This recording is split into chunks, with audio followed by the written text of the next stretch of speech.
오늘은 이제 마태복음 잠깐만 우리 한 사람 소개하고 우리 도주혁 형제 또 오셨습니다. 하나님께서 도주혁 형제를 찾아가 주셔서 받은 은혜가 너무 많아서 우리 교회를 잊을 수 없어 다시 오게 되었다고 저한테 얘기해서 그럼 퍼떡은 나고 그랬습니다.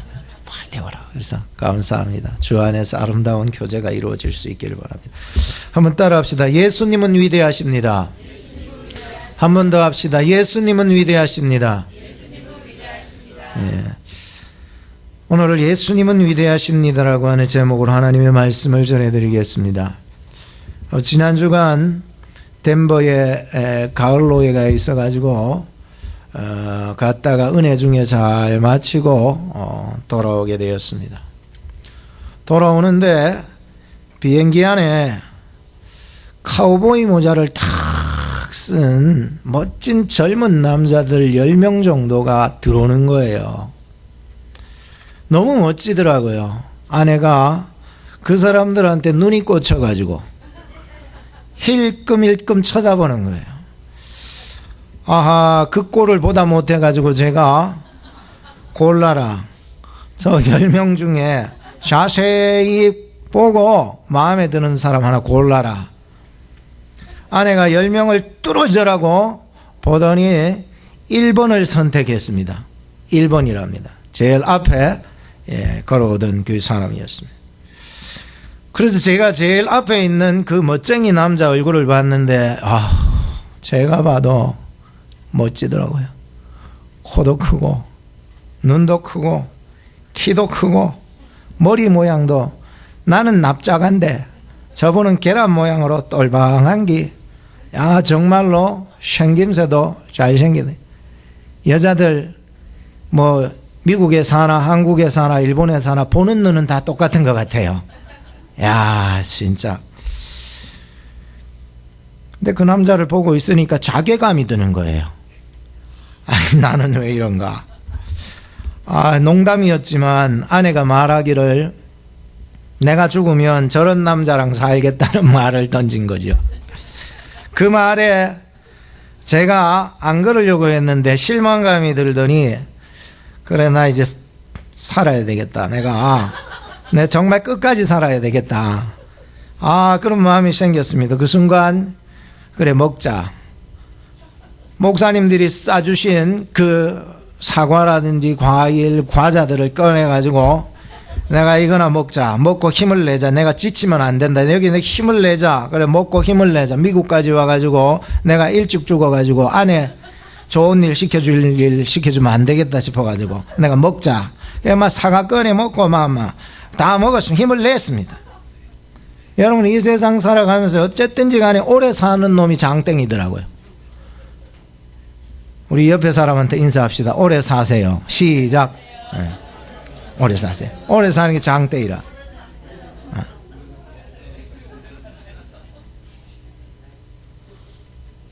아내의 눈이 아무리 높은 이상을 가지고 자기가 생각하는 그 기준을 노려보면서 가진다 해도 내가 두 눈 뜨고 있는 이상은 그 이상은 현실로 이루어질 수 없습니다.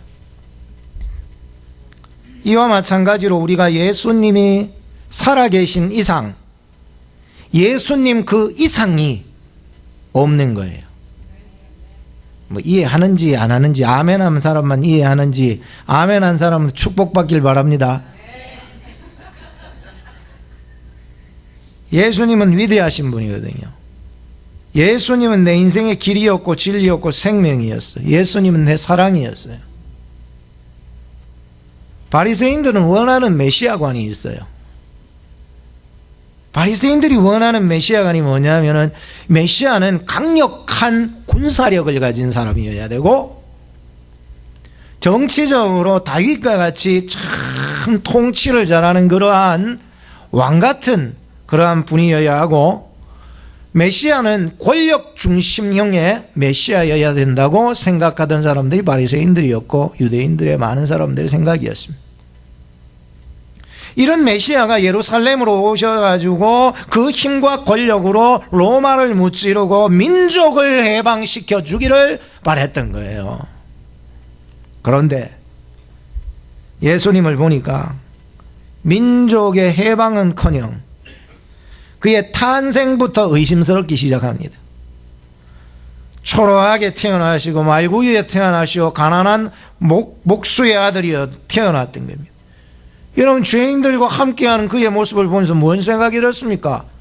아니, 왕이고 권력을 가진 메시아라면 왕궁으로 태어나서 위대한 권력을 가지기를 원했는데 예수님이 가난한 자, 병든 자들, 쩔뚝발이들, 눈먼 자들 줄줄 끌고 다니면서 그들과 동행하며 살아가는 그의 모습을 보는 이 바리새인들의 눈에 예수님은 하찮은 존재에 불과했던 거죠. 뭐 예수가 저 벌거지 같은 놈이 설치고 다니고 자기가 뭐 메시아 하나님의 아들이라고 생각하니 말하고 다니니까, 그리고 병자들을 고치고 귀신을 쫓아내고 하는데 그 모든 일들이 예수적에 귀신이 들려가지고 저렇다라고 말을 하고 그렇게 취부해버렸습니다. 바리새인들 눈에는 절대로 예수님이 메시아가 될 수가 없었던 거예요. 기준이 안 맞아요. 그런데 예수님의 해방은요, 하나님의 뜻이었고 성경적이었고 하나님께서 보내신 하나님의 아들이었다는 것을 알 수 있습니다. 레위기서 25장에 보면 바로 그 흰년의 사건으로 그 해방의 정신이 무엇인지 시작되고 있었습니다. 7년이 7번 지나면 77이 49, 그 다음 해였던 50년째가 되면 흰년이라 이렇게 된 말씀이 있어요.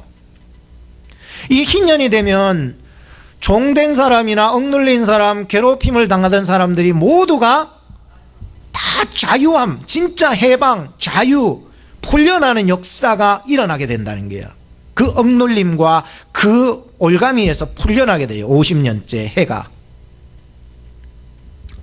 예수님께서는 바로 이 참다운 흰년이 되어 오셨다는 것을 알 수 있었고요. 그 말씀이, 그 정신이 이사야서 61장에 또 나타나는데 하나님의 신이 임하여 가난한 자에게 아름다운 소식 전하라는 예언이 선포되어지는데, 마음이 상한 자를 그때 고치고 포로된 자에게 자유를 주고 갇힌 자에게 노임을 전파하고 슬픈 자를 위로하게 하신다는 그 예언의 말씀이 예수 그리스도 안에서 성취되어지기 시작한 것이었습니다. 그것이 이제 누가복음 4장의 이사야서 61장의 말씀을 통해서 오늘날 너희 귀에 응하였다 하셨으니, 예수님은 바로 가난한 자들에게 복음을 주시고 포로된 자에게 자유를 주시고 눈먼 자에게 다시 보게 하시고 또 눌린 자에게 자유하게 하셔서 주의 은혜의 해를, 이 바로 흰년을 말해줘요, 전파하게 하려 하심이니라. 그것이 사도행전 2장에 가서 첫 열매가 맺히게 되고요, 바로 예수님의 그 제자들을 통하여서 그리고 120명의 그 문도들을 통하여서 성령을 받는 역사가 일어나는데, 바로 예수님이 부활하시고 며칠 후일까요? 6월절 후 오순절이 되었을 때, 즉 49일이 지나서 50일째 오순절이, 예수님 부활하시고 6월절 때 죽으셨으니까 그 기준으로 50일째 되는 그 오순절 날 50일이 딱 되었을 때에 예수님께서 보내주시기로 한 그 성령을 받게 되는 것을 봅니다.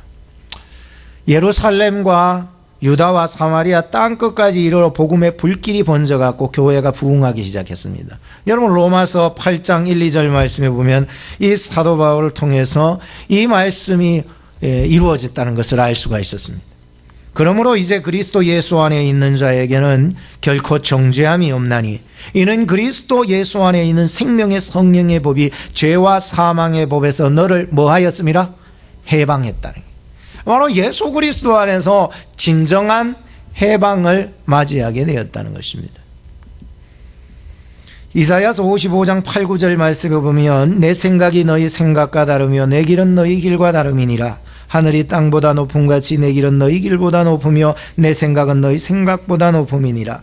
비와 눈이 하늘로부터 내려서 그리로 되돌아가지 아니하고 땅을 적셔 소출이 나게 하듯 내 입에서 나가는 말도 이와 같이 나의 기뻐하는 뜻을 이루며 내가 보낸 일에 형통함이니라. 너희는 기쁨으로 나가며 평안히 인도함을 받을 것이요. 이렇게 말씀하셨습니다. 오늘 예수님을 통해서 마음 상한 여러분들이 있다면 치유받기를 바라고, 포로된 자가 있다면 자유함을 얻기를 바라고, 눈먼 자가 있다면 눈이 떠여지기를 바라고, 눌린 자가 있다면 예수 그리스도 안에서 풀려지는 역사가 있기를 주님의 이름으로 축복합니다. 첫째는 예수님은 요나보다 크시고 솔로몬보다 더 지혜로우셨다는 것을 38절부터 42절에 말씀하고 있습니다. 성경은 말합니다. 41절에 요나보다 더 큰 이가 여기 있느니라, 솔로몬보다 더 큰 이가 여기 있느니라. 예수님은 바로 요나보다 더 크시고 솔로몬보다 더 크신 분이었다고 예수님은 말씀하고 있습니다. 요나 선지자도 보면 보통 선지자가 아니거든요. 그가 비록 하나님의 명령에 도망가기는 했지만 다시 붙잡혀 왔어요. 그리고 니느웨로 가서 아수르의 수도, 거기 가서 전도를 해야 됩니다. 사흘길이나 되는데 하루길만 전도하고 망하나 안 망하나 성 밖으로 나가서 팔짱 끼고 앉아가지고는 저거 망하나 안 망하나 이렇게 보던 사람이었어요. 그럼에도 불구하고 이 요나가 선지자로서 위대하다라고 하는 한 가지 이유를 발견했습니다. 뭔 줄 아세요? 그것은 바로 내 마음에 안 맞아도 하나님의 명령이기에 저 아수르의 수도 니느웨로 가서 하나님의 복음을 전하러 갔다라고 하는 것 자체가 위대하더라고요. 우리는 살아가면서 마음에 안 들면은 안 갑니다. 그런데 요나는요, 마음에 안 들었는데 갔습니다. 그 자체가 하나님 앞에 위대하다는 사실을 발견했었습니다. 여러분 주일날 되면 딴 데 놀러 가고 싶고 교회 오기 싫을 수도 있을 거예요. 그러나 여기 앉아 있는 그 자체가 벌써 하나님의 사랑받은 자인 줄로 믿습니다. 하나님께서는 다른 방법과 다른 사람을 들어서 분명히 저 니느웨에 복음을 전하게 하실 수 있었어요. 하나님께서는 예수님의 말씀처럼 너희들이 소리 안 지르면 이 돌들을 들어서라도 소리 지르게 해버리시는 주님이시거든요. 그러니까 이 요나를 이렇게 끝까지 안 가려고 그렇게 마음먹은 이 요나를 끝까지 붙잡아 와서 그 하나님의 명령을 감당하게 하신 이유는 하나님이 요나를 끝까지 사랑했다는 그 이유밖에 없었던 거예요. 여러분들이 여기 앉아 있는 것은 억지로 왔든 자의적으로 소원해서 왔든 간에 하나님은 여러분을 사랑하시는 줄로 믿으시기 바랍니다. 이 자체가 벌써 내가 여기에서 하나님의 말씀을 듣고 있고 그 말씀에 내가 아멘하며 순종할 자세가 있다는 것 자체만으로도 하나님이 우리를 얼마나 사랑하고, 내가 도망가고 싶은 내 본성을 끄잡아 와서라도 여기에 앉혀주시는 하나님의 그 놀라우신 능력이 위대하지 않습니까? 내가 무엇을 해서라기보다도 하나님께서 이미 니느웨 사람들을 회개시켜 구원시킬 준비를 하고 계셨던 거예요. 그러니까 나 같은 존재를 불러서 이곳으로 인도해 주셔서 하나님의 도구로 쓰임받고 구원의 사역에 쓰임받을 수 있다는 것 그 자체가 위대한 일이었습니다. 하나님의 말씀이 내 마음에 안 맞아도요, 감당할 때 상대에게 복이 되는 것뿐만 아니라 요나 자신에게도, 즉 나 자신에게도 굉장히 큰 복이 된다는 것을 알 수 있습니다. 예수님이 요나보다 위대하신 이유가 여기 있는 것입니다. 요나는 억지로 사명을 감당했지만 예수님은 끝까지 순종하셨습니다. 자신의 혈기를 기도하시며 이겨나갔습니다. 자신의 권세를 자랑하지 않고 끝까지 하나님의 말씀을 따라 나갔던 것입니다. 그래서 요나보다 더 위대하신 예수님이셨습니다. 둘째는 솔로몬보다 더 크신 지혜를 가지셨다고 말씀하는 것입니다. 솔로몬의 지혜는요, 하나님께서 주신 지혜였어요. 여러분, 솔로몬이 1000번째 드렸죠? 그리고 하나님 앞에 기도합니다. 하나님, 나는 작은 아이와 같습니다. 그러나 저 이스라엘 백성들은 너무 큰 백성이오니 내가 저들을 어떻게 지혜롭게 분별해서 재판해야 되고 판단해야 될지 잘 모르겠습니다. 저에게 선악을 분별하는 지혜의 마음을 주시옵소서라고 했습니다. 하나님이 깜짝 놀랐습니다. 네가 물질도 수도 부도 원수 생명을 몰아는 것도 구하지 않고 오직 송사를 듣고 분별하는 지혜를 구하였으니 내가 너를 지혜롭게 하리라. 총명한 마음을 주리라. 너가 구하지 아니한 부와 영광은 보너스로 주리라. 이렇게 됐습니다. 그래서 얻은 지혜입니다. 그러면 솔로몬이 얻은 지혜는 누가 주셨다고요? 하나님이 위로부터 주신 지혜를 가지게 되었다는 게, 하나님이 솔로몬에게 지혜와 총명을 심히 많이 주시고 넓은 마음을 주시되 바닷가의 모래와 같이 주셨다고 성경은 기록합니다. 솔로몬의 지혜가 동양 모든 사람의 지혜와 애굽의 모든 지혜보다 뛰어났다고 했습니다. 저는 모든 사람의 지혜보다도, 즉 예스라의 사람 예단, 마올의 아들 헤만, 갈골과 다르다보다 나음으로 그 이름이 사방 모든 나라에 들렸더라. 저가 3000자문을 말했고 그 노래는 1005이며 저가 또 초목을 논하고 레바노 백향목으로부터 다음에 나는 우술초까지 논하고 저가 또 짐승과 새와 기어다니는 것과 물고기를 논한지라 하나도 막히지 아니하고 줄줄줄줄줄줄 다 해석해내고 설명해 나가기 시작했다는 거예요. 그는 땅의 모든 것에 지혜를 가지게 되었어요. 그래서 모든 민족 중에서 솔로몬의 지혜의 소문을 듣고 남방의 여인마저도 이 소문을 배우고자 솔로몬을 찾아왔다는 이야기가 있지 않습니까? 예수님은요, 솔로몬이 가졌던 그 지혜보다도 더 크신 거예요. 솔로몬이 아무리 지혜가 많아도 이 세상의 지혜일 뿐이지만 예수님의 지혜는 하늘의 지혜더라는 거예요. 우리를 구원하실 수밖에 없는지, 솔로몬은 우리를 구원할 수는 없어요. 그러나 우리의 영혼과 우리의 모든 육신과 전인격을 구원하실 수 있는 지혜는 오직 예수 그리스도의 지혜밖에 없었던 거예요. 그 지혜가 뭐냐? 고린도전서 1장 18절 말씀에 십자가의 도가 멸망하는 자들에게는 미련해 보이지만 구원을 얻는 우리에게는 하나님의 능력이 된다고 했습니다. 고린도전서 1장 22절에 보면 유대인은 표적을 구하고 헬라인은 지혜를 찾으나 우리는 십자가에 못 박힌 그리스도를 전하니 유대인에게는 거리끼는 거요 이방인에게는 미련해 보이는 것이지만 오직 부르심을 입은 자들에게는 유대인이나 헬라인이나 그리스도는 하나님의 능력이요 하나님의 지혜라고 했습니다. 하나님의 미련한 것이 사람보다 지혜가 있고 하나님의 약한 것이 사람보다 강하니라. 할렐루야. 나를 위해서 십자가에 죽으신 그 그리스도가 세상의 가장 위대한 지혜요, 생명을 주는 지혜요, 나에게 평강을 주는 지혜요, 억눌린 사람들이 거기에서 풀려나는 지혜가 예수님에게 있더라는 거예요. 둘째는 예수님은 귀신을 제압했습니다. 43절에서부터 45절 말씀에 보면 바리새인들은 예수님의 사역을 일컬어 귀신의 왕 바알세불에게 취해가지고 그렇다라고 했습니다. 예수님의 사역을 반대하고 흩어버리고 회방하고 거역하며 어떻게 저걸 죽여버릴까 의논까지 했습니다. 예수님은 바리새인들의 마음속에 쌓아놓은 그 악한 말과 행실로 그들을 향하여서 이렇게 단정지었습니다. 이 악하고 음란한 세대여, 바리새인들의 행실을 향하여서 지적한 거예요. 이 악하고 음란한 세대, 바리새인들을 향하여서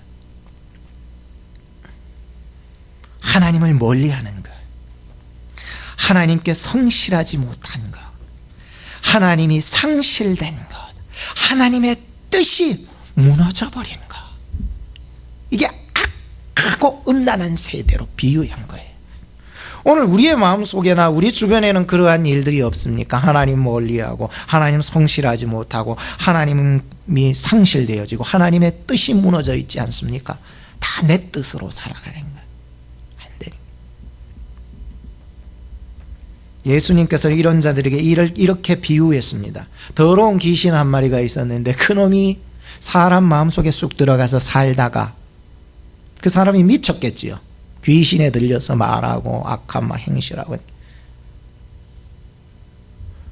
그리고 그 귀신이요, 그 사람에게서 나오니까 그 사람은 어떻게 됐을까? 정신이 온전하게 되었던 게. 근데 이 귀신이 이렇게 물이 없는 곳을 이래 두루 다니며 어디 가서 쉴까 생각하다가 쉴 곳이 없더래. 그러니까 내가 돌아왔던 그 집으로 돌아가야 돼. 다시 말하면 그 사람의 속으로 들어가야 되겠다. 그 속으로 들어가야 되겠다. 그 사람 속으로 쑥 들어간 자기 집이거든. 그 사람 속이. 그걸 쏙 들어가니까는 그 집이 깨끗하게 소재가 되었고 비어있고 수리가 되어 있는 거예요. 말짱한 거야, 그 사람이. 요놈 잘 됐다 싶어서 돌아가가지고는 밖으로 나가 자기보다 더 악한 귀신 7명을 더 데리고 이 사람 속으로 들어갔더래요.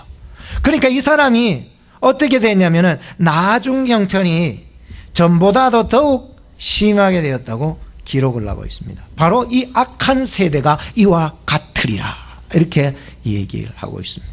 예수님께서 내 속에 거하시지 않으면은요, 내가 아무리 깨끗하고 올바른 이성과 철학과 계산과 이런 생각을 가지고 산다 해도 귀신들의 타겟이 된다는 게. 오늘 예수님께서 내 속에 거하시고 통치하지 않는다면은 귀신의 영의 통치를 받게 아주 되어 있다는 게. 오늘 우리 속에 예수 그리스도께서 살아계시고 우리를 다스리시고 통치하는 그리스도인들이 되어야 되는 게. 마지막 세 번째는 예수님은 하나님의 뜻대로 사는 가정을 구성해 주셨습니다. 46절에서 50절입니다.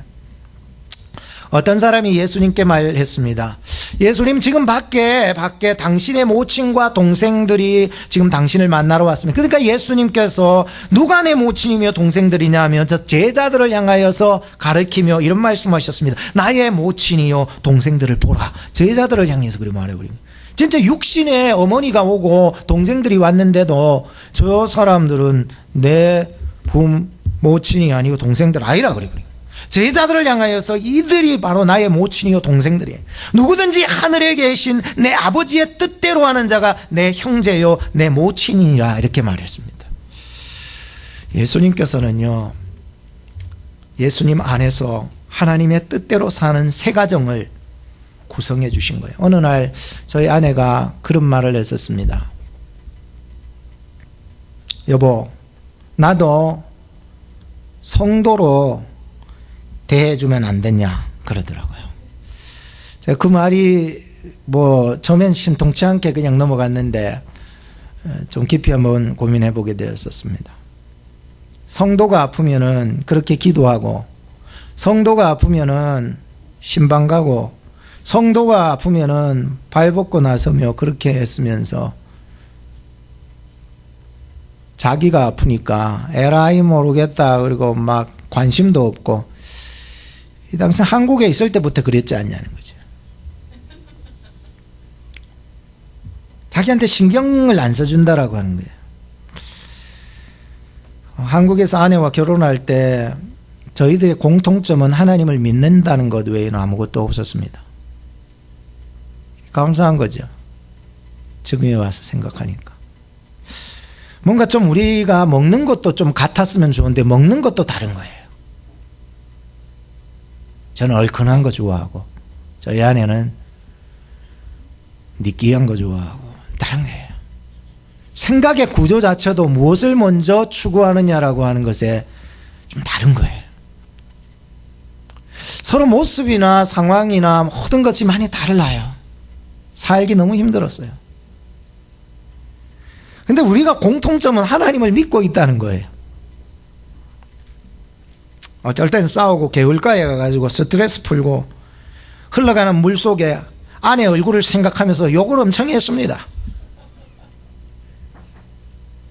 그러면 돌아오면서 찬양하는 거예요. 또 교역자니까 그래도 하나님의 일 한다고 부름 받아가지고 내가 왔으니까 그래도 돌아오면서 참 내가 더 뉘우쳐야지, 내가 엎드려, 내가 죽어야 당신이 살고 내가 죽어야 그리스도께서 사신다는 걸 알고 있었으니까. 형제의 모습 속에 보이는 하나님 형상 아름다워라, 존귀한 주의 자녀 됐으니 사랑하며 섬기리. 이 찬양 부르고 막 울면서 온 거죠.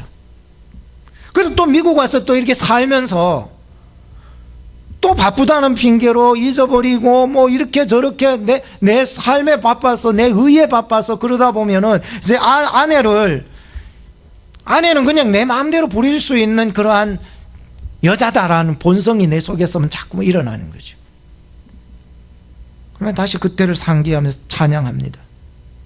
형제의 모습 속에 보이는 하나님 형상 아름다워라. 그러면 하나님께서 자비한 마음을 또 주시는 거예요. 전 생각했어요. 난 한순간도 하나님 없이는 아내를 사랑할 수가 없다는 것을 알았어요. 여러분들은 안 그렇습니까? 내 힘으로 사랑할 수 있다는 것은 그냥 인간적인 사랑이더라고요. 예수님이 주시는, 공급하시는 그 힘으로, 하나님의 그 무궁하신 그 사랑으로서만이 날마다 또 사랑할 수 있고 살아갈 수 있었기 때문이었습니다. 우리 교회는 예수 그리스도 안에서 사랑하는 법을 조금씩 배워가야 된다고 생각합니다.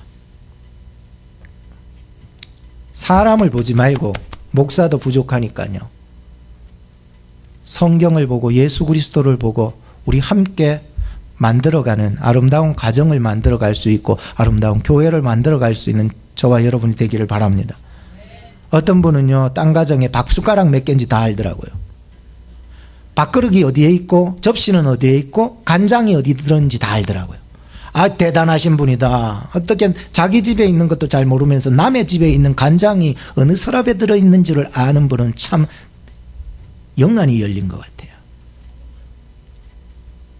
그런데 그 사람에 대해서, 그 사람의 가정에 대해서 진짜 알아야 될 것은 간장이 어디 들었고 밥숟가락이 몇 개인지 보다도, 그것은 진짜 아는 게 아니에요.